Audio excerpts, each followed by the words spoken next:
Livro O Homem e a Eternidade, a Vida Eterna e a Profundidade da Alma.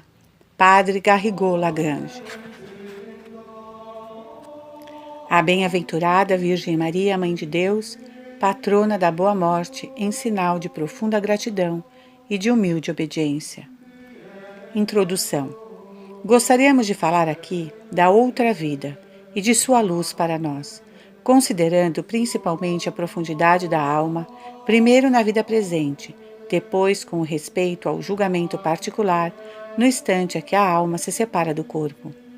Veremos melhor assim o que é o inferno, o vazio imenso que não será nunca preenchido, as profundezas da alma privada para sempre do sumo bem, que é o único que poderia preenchê-la. Entenderemos melhor o que é o purgatório, o estado da alma que ainda não pode possuir a Deus e que é privada de sua visão por mais ou menos tempo, porque perdeu por sua culpa a possibilidade desse encontro. Apreciaremos melhor, enfim, o que é o instante da entrada no céu, o instante que não passa, aquele da vida eterna ou da visão beatífica, da posse imediata e inadmissível, face a face de Deus, o único que pode encher a profundidade sem medida de nossa vontade. Esta profundidade vem, como veremos, do que nossa vontade já é na ordem natural, iluminada não somente pelos sentidos e pela imaginação, mas pela inteligência que concebe o ser na sua universalidade e, consequentemente, o bem universal e sem limites, que só pode ser realizado concretamente em Deus, bem infinito. Assim, a outra vida contém grandes luzes para viver melhor antes da morte. Ela nos tira de nossa superficialidade e de nossa sonolência, nos revelando a profundidade sem medida da alma, que permanecerá eternamente num vazio desolador, ou, ao contrário, será preenchida pela posse eterna de Deus, verdade suprema e sumo bem.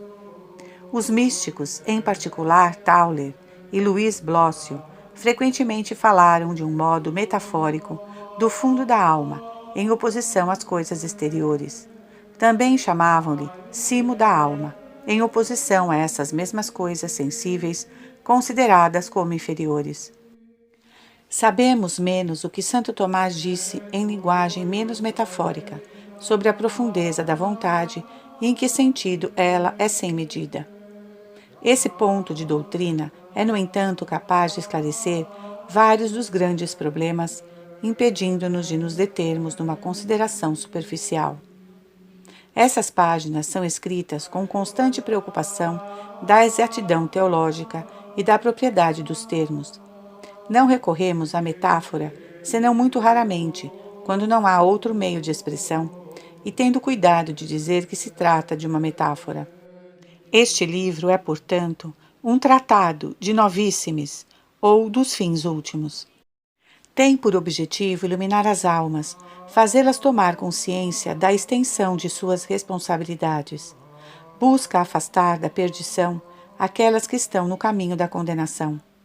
Instruir pela doutrina do purgatório as que cometem frequentemente o pecado venial deliberado e não pensam em expiar suas faltas mortais, já perdoadas pelo tribunal da penitência. Pretende dar principalmente uma ideia elevada do céu, da beatitude eterna, seja por oposição ao inferno, seja pelo atraso da visão beatífica, que faz sofrer tanto as almas do purgatório, seja, enfim, pela elevação infinita de nosso fim último sobrenatural, o próprio Deus, visto claramente como ele se vê e amado como ele se ama. Deus possuído sem que haja qualquer possibilidade de perdê-lo. Uma serva de Deus ouviu um dia essas palavras: Eu vos dei uma religião de vida, e vós a fizestes uma religião de fórmulas. Eu sou um criador de felicidade, e vós fizestes de mim um tirano, não vendo nos meus preceitos senão aquilo que vos desagrada. Que o Senhor Jesus e sua Santa Mãe se dignem a abençoar essas páginas, para que façam produzir em um grande número de almas um verdadeiro bem que dure eternamente. Primeira parte: a profundidade da alma e a vida presente. Para proceder com ordem, consideraremos primeiro as profundezas da sensibilidade iluminada pelo conhecimento sensível, depois da vontade iluminada pela inteligência. O progresso das virtudes adquiridas, mais ainda o das virtudes infusas e sobrenaturais, nos mostra essas profundezas, em particular o progresso da caridade na alma dos santos, seja nas horas de provação, seja nas suas alegrias e no seu fecundo apostolado. Capítulo 1. A sensibilidade e o conhecimento sensível. A sensibilidade, princípio das emoções e das paixões, assim como os sentidos e a imaginação, é comum ao homem e ao animal. Também é chamada de apetite sensitivo, para distingui-la da vontade espiritual, comum ao homem, ao anjo e a Deus, e que em nós merece o nome de apetite racional. Os movimentos do apetite sensitivo, emoções e paixões, se produzem porque os sentidos ou a imaginação nos propõem um objeto sensível, seja atraente, seja temível. Assim o animal deseja seu alimento, e nele a emoção e a paixão têm às vezes uma forma mansa, como na pomba ou no cordeiro. Outras, uma forma violenta, como no lobo, no tigre ou no leão. Entre as paixões, a primeira de todas, pressuposta pelas outras, é o amor sensitivo. Por exemplo, no animal, a necessidade de alimentar-se. Desse amor nasce o desejo, a alegria, a esperança, a audácia ou o ódio do que lhe é contrário, a aversão, a tristeza, o desespero, o medo, a cólera. A paixão nem sempre é viva, veemente, dominadora, mas pode se tornar assim. Nos homens, as paixões devem ser regradas, disciplinadas pela reta razão e pela vontade. Elas são forças úteis para defender uma grande causa. Mas as paixões desregradas ou indisciplinadas, ao contrário, tornam-se vícios. O amor sensitivo se torna gula e luxúria. A aversão se torna ciúme e inveja. A audácia se torna temeridade. O medo se torna covardia e pusilanimidade. Vemos então, seja na ordem do bem, seja na ordem do mal, as profundezas da sensibilidade. Essa profundidade já aparece no animal, no amor e no ódio. Por exemplo, no leão que deseja sua presa, ou na leoa que defende seus filhotes, por amor instintivo da conservação de sua espécie. Mas esta profundidade da sensibilidade aparece ainda mais no homem, porque nele, acima da imaginação, há a inteligência que apreende o bem universal e a vontade que deseja um bem ilimitado que só pode ser realizado em Deus. Se, portanto, o homem, por sua vontade, não segue o caminho reto, se ele busca a felicidade suprema, não em Deus, mas nas criaturas, então sua concupiscência se torna insaciável, porque ela persegue um bem aparente e o deseja sem limites. Se a vontade feita para amar o bem supremo e sua irradiação universal está desviada, então sua tendência ao universal encontra-se nesse desvio. Essa faculdade superior enlouquecida influencia lamentavelmente as outras. É uma triste prova, mas ainda uma prova da espiritualidade da alma, uma lembrança de sua grandeza no momento de sua queda. Sobre o assunto, diz Santo Tomás, a concupiscência natural, ou verdadeiramente fundada sobre a nossa natureza, não pode ser infinita, porque lida com o que exige a nossa natureza, e ela não exige senão um bem sensível limitado. Assim, um homem nunca deseja uma comida infinita, nem uma bebida infinita. Ao contrário, a concupiscência que não é natural, ou fundada em nossa natureza, pode ser infinita. Ela procede com efeito de uma razão desviada, que concebe o universal sem limites. Assim, aquele que deseja as riquezas pode desejá-las infinitamente. Pode desejar tornar-se sempre mais rico. Isso é o que acontece com aquele que coloca seu fim último nas suas riquezas. Enquanto que ao animal e ao homem, a concupiscência natural é limitada, e assim também aquela do lobo, do tigre ou do leão, que quando satisfeitos não buscam uma nova presa, a concupiscência que não é natural, no homem depravado, é ilimitada, porque por sua inteligência concebe sempre novas riquezas e novos prazeres a serem obtidos. Daí as querelas, por vezes sem fim, entre indivíduos e guerras intermináveis entre os povos. O avarento é insaciável, igualmente o homem do prazer, e aquele que aspira sempre dominar. E como o amor contrariado gera o ódio, existem ódios que parecem ilimitados. O ódio é o tonel das pálidas Danaides, dizia Baudelaire. Conforme a mitologia, as Danaides, por terem apunhalado seus maridos na noite de núpcias, foram condenadas a encher no Tártaro um tonel sem fundo, castigo perpétuo de uma depravação sem medida.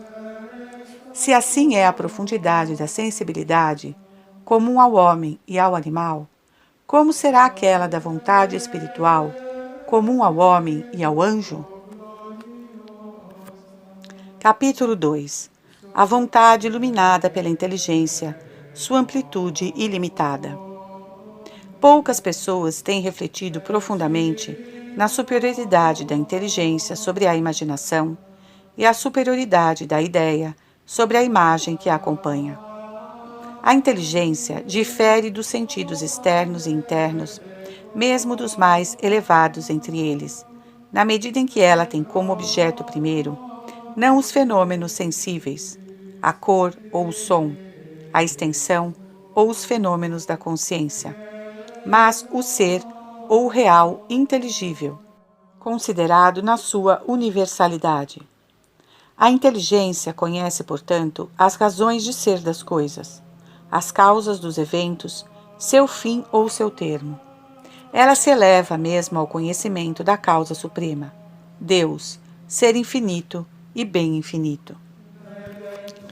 Concebemos também o que é, por natureza, capaz de nos aperfeiçoar, não somente em nossas faculdades interiores, mas em nossas faculdades mais elevadas.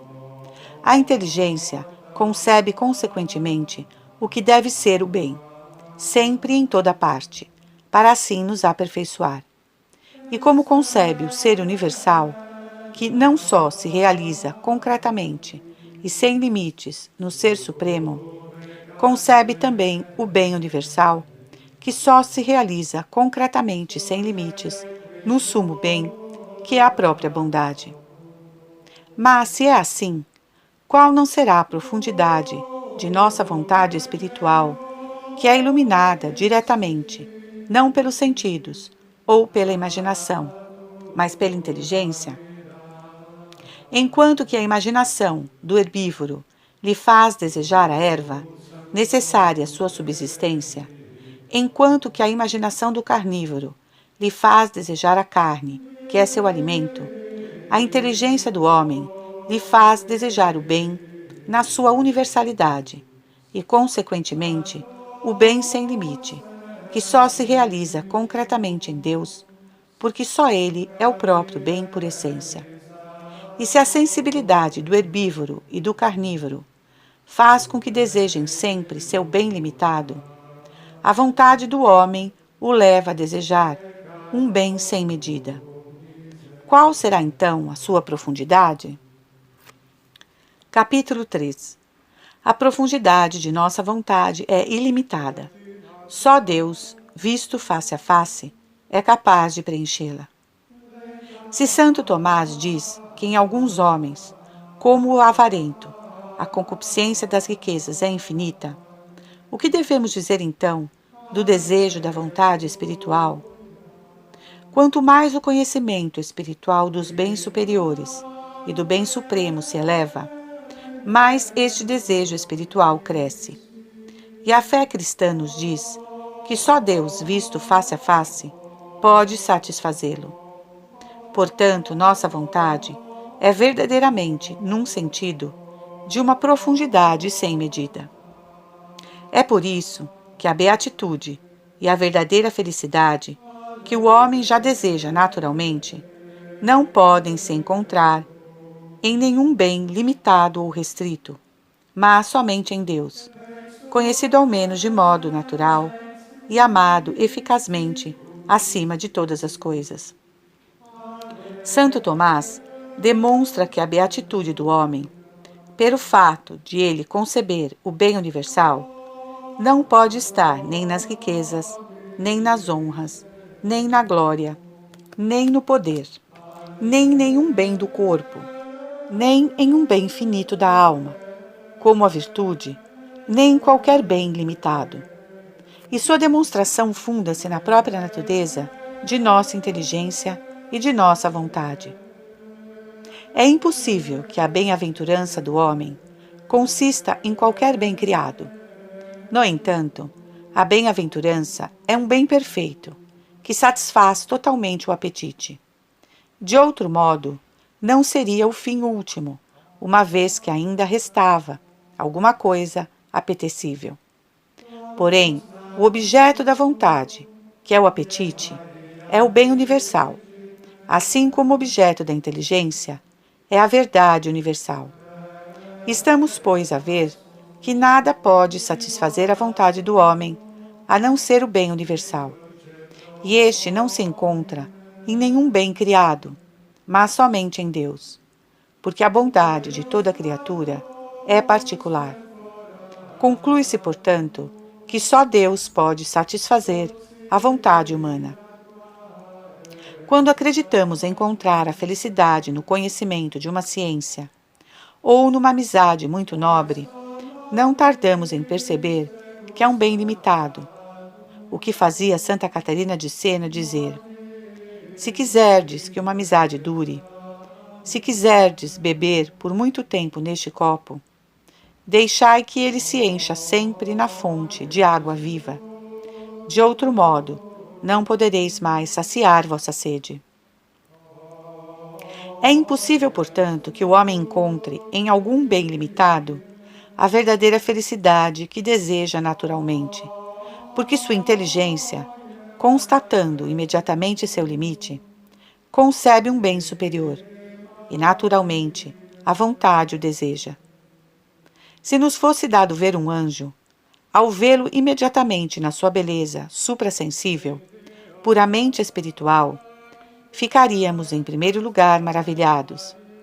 Mas nossa inteligência, que concebe o bem universal, não tardaria em nos dizer: este aí não é mais que um bem finito. Por isso, muito pobre em comparação com o próprio bem, sem limite e sem mistura de imperfeição. Mesmo o conjunto de todos os bens finitos, adicionados de todas as suas imperfeições, jamais poderia constituir o próprio bem, concebido e desejado por nós, da mesma forma como uma multidão inumerável de idiotas não equivalem a homem genial. Seguindo São Gregório Magno, Santo Tomás observou a respeito disso: os bens temporais parecem desejáveis quando não os temos, mas quando os possuímos, vemos sua pobreza, que não pode responder ao nosso desejo. Isso produz a desilusão, o abatimento e, às vezes, o desgosto. Com os bens espirituais é o inverso. Eles não parecem desejáveis para aqueles que não os possuem e que desejam principalmente os bens sensíveis. Mas quanto mais o possuímos, mais conhecemos seu valor, mais o amamos. Pela mesma razão, enquanto os mesmos bens materiais, a mesma casa, o mesmo campo, não podem pertencer simultaneamente e integralmente a várias pessoas, os mesmos bens espirituais, a mesma verdade, a mesma virtude, podem pertencer simultaneamente e plenamente a todos. E cada um os possui muito melhor quanto mais os comunica aos outros. Isto é verdade, principalmente tratando-se do sumo bem. É mesmo necessário, forçosamente, que exista este bem infinito, único capaz de responder à nossa aspiração. De outro modo, a amplitude universal de nossa vontade seria um absurdo psicológico, uma coisa radicalmente ininteligível sem razão de ser. Se Deus tivesse nos criado num estado puramente natural, sem a graça, nosso fim último teria sido conhecê-lo naturalmente, pelo reflexo de suas perfeições nas criaturas, e amá-lo eficazmente acima de tudo. Mas gratuitamente nos chamou a conhecê-lo de um modo sobrenatural, pela visão imediata de sua divina essência, a conhecê-lo como ele se conhece e amá-lo sobrenaturalmente, como ele se ama eternamente. Então experimentaremos, sobretudo, que só Deus, visto face a face, pode encher o vazio profundo de nosso coração, que só Ele pode preencher a profundidade de nossa vontade. Em que sentido essa profundidade é sem medida? Poderia-se objetar: nossa alma, como toda criatura, é finita, limitada, e, portanto, suas faculdades também o são. Sem dúvida, a criatura mais elevada é finita, não somente no corpo é limitado, mas nossa alma também o é. Por consequência, as faculdades da alma, como propriedades dela mesma, são finitas.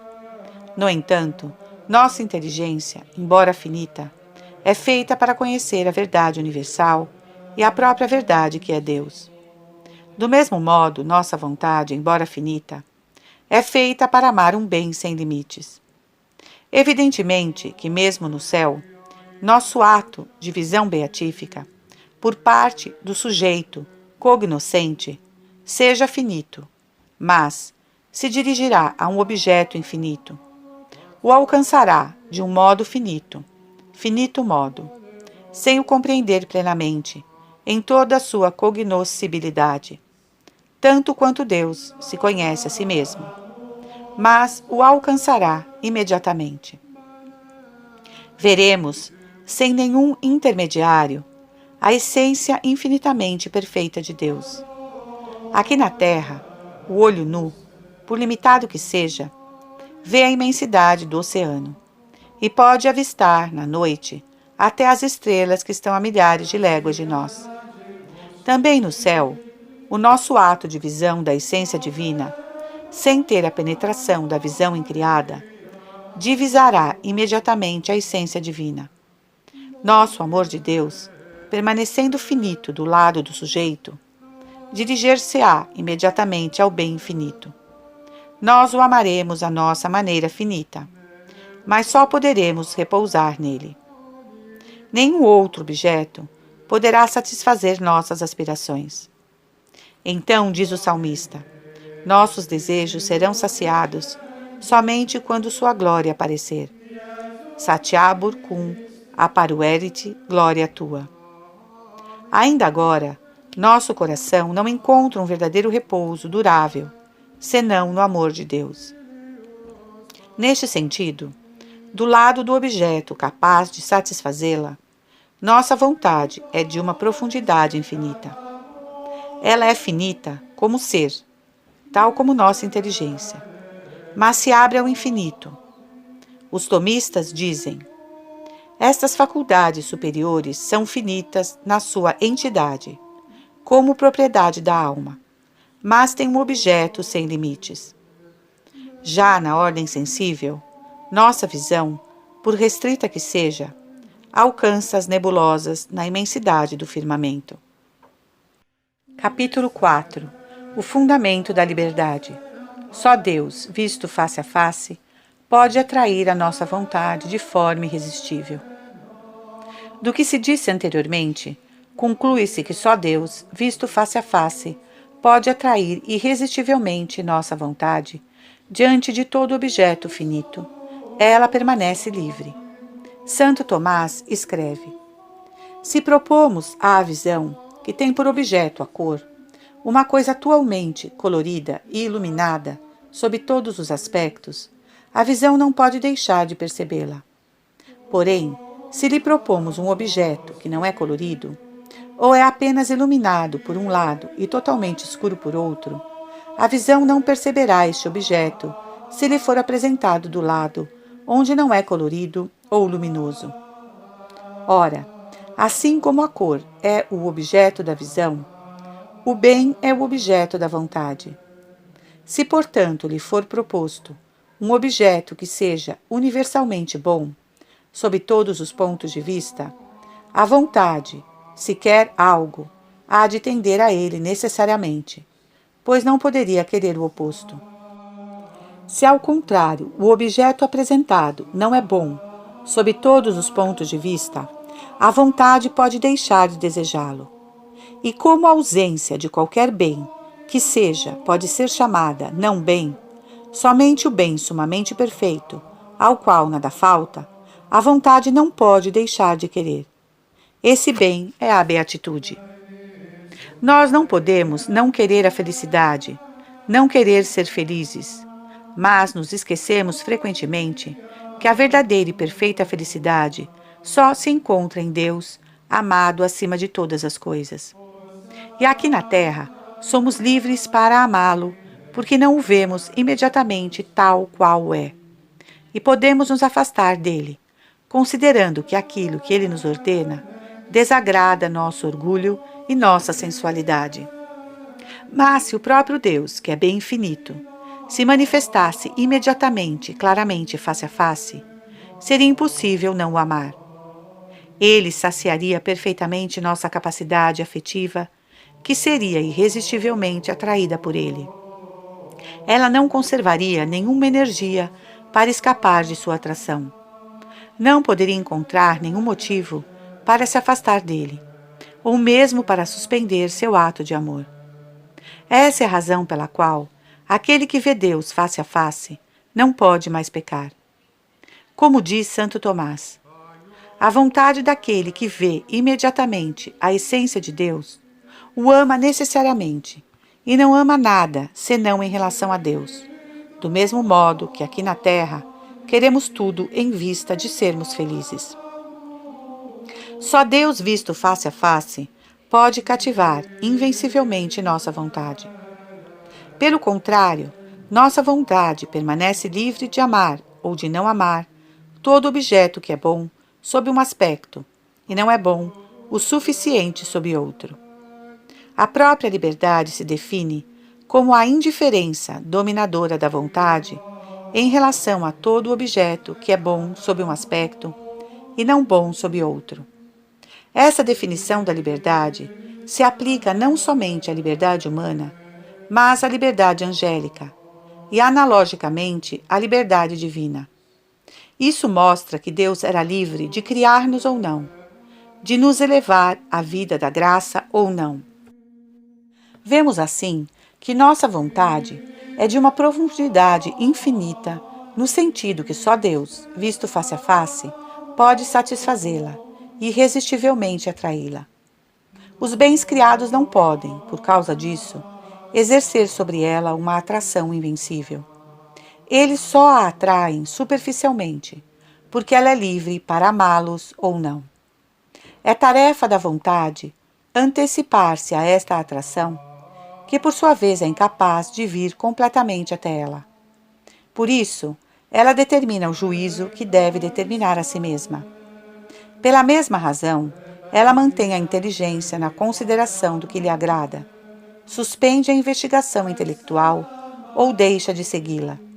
E é dela que depende, em última análise, que certo julgamento prático seja o último, isto é, o fim da deliberação. Segue-se assim que ela o aceite ou não. O ato livre é uma resposta gratuita, saída das profundidades da vontade à solicitação impotente de um bem finito. Só Deus, visto face a face, atrai infalivelmente nossa vontade e a cativa na própria fonte de suas energias. Mesmo um anjo visto imediatamente tal como é, tão belo quanto possa ser, não pode atraí-la irresistivelmente. Ele é apenas um bem finito. Dois bens finitos, por desiguais que sejam, estão igualmente distantes do infinito. Nesse sentido, o anjo e o grão de areia, em comparação com Deus, bondade suprema, são igualmente ínfimos. A amplitude de nossa vontade considerada por parte do objeto apto a satisfazê-la, é, portanto, sem limite. Essa doutrina serve para esclarecer muitos problemas intrincados, em particular o da liberdade de Cristo. O que acabamos de dizer da vontade livre demonstra que cada alma é como um universo espiritual, unum versus alia omnia, porque cada uma delas é aberta pela inteligência à verdade universal, consequentemente à verdade suprema, e pela vontade ao bem universal. Cada uma delas é um universo espiritual que deve gravitar em Deus, sumo bem. Mas esses universos espirituais, devido à sua vontade livre, podem se desviar de sua órbita e sair do caminho reto para tomar a rota da perdição. Cada um de nossos atos deliberados deve ser praticado com um fim honesto e, portanto, cada ato pode tomar a direção do bem moral e de Deus, ou a direção contrária que leva ao mal. É como acontece na ordem da natureza, onde a linha divisória das águas passa pelas montanhas e as águas descem uma parte à direita, outra à esquerda da linha. Na Suíça, sobre o São Gotardo, as correntes vão em direção ao Reno e do nebuloso Mar do Norte, enquanto outra vai em direção ao Ródano e às bordas ensolaradas do Mediterrâneo. O mesmo se passa na ordem espiritual. Cada um de nossos atos deliberados deve ser realizado com um fim honesto e também deve ser ordenado virtualmente a Deus. Senão, será mal e tomará a direção oposta. Mesmo uma caminhada, que é uma coisa indiferente em si mesma, pode ser realizada com uma boa finalidade, tal como entreter-se honestamente ou para um fim mau. Isso é grave, mas é também muito consolador, porque, segundo a justiça, todo ato deliberado, que não é mau, é bom e meritório, vai em direção a Deus e nos aproxima dele. Vemos então, do ponto de vista de Deus, que nunca é por acaso que duas almas imortais se encontram, quer se encontrem ambas em estado de graça, quer só uma tenha a vida divina, e possa, por suas orações, sua atitude e seu exemplo, levar a outra a retomar o caminho reto da eternidade. Não foi por acaso que José foi vendido por seus irmãos aos mercadores ismaelitas. Deus tinha decidido, desde toda a eternidade, que eles passariam ali a tal hora, nem mais cedo nem mais tarde. Não foi por acaso que Jesus encontrou Madalena, ou Zaqueu, ou que o centurião romano se encontrava no Calvário. Toda essa doutrina sobre a profundeza da vontade esclarece, como vemos, o que a revelação divina nos diz a respeito do céu, do purgatório e do inferno. Mesmo se um justo vivesse sobre a terra 50.000 anos, antes de morrer, poderia dizer a Deus, sempre com mais razão: Pai, que o vosso reino venha sempre mais ao fundo de minha vontade, e que a caridade infusa se enraize nela sempre mais. Queira Deus que seja assim em cada um de nós, e que tenhamos alguma experiência dessa profundidade de nossa alma, que só Deus pode satisfazer.